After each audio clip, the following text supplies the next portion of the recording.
Sanibonani wengane zakwethu, njani? Cela ukuthi uma usukulako lokuqala la subscribe. Niyazi-ke nani ukuthi Global TV nilethele iy'ndaba ey'nga-expire, hhayi indaba ekuthiwa hhayi besisazobuka amanga laphana. Bafethu niyazi ukuthi u-Navigator nani akanaphisi.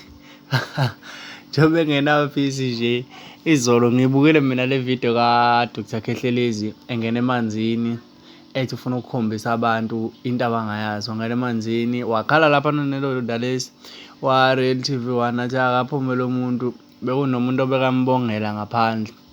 So kuhamba isikhathi-ke waphuma uphuma esephuma nemali eseyiphethe. So lo mcebo uphahlukile uKhehlelezi, hhayi ngoba nakho umfula unomcebo, kodwa kuwukuthi yena uyakwazi ukuthi axhumane nama-customer akhe ngokumfula. So laphana abantu hhayi abanayo iphisi e-South Africa, njengoba ubona nje amaqakala babophile imali bathi umfula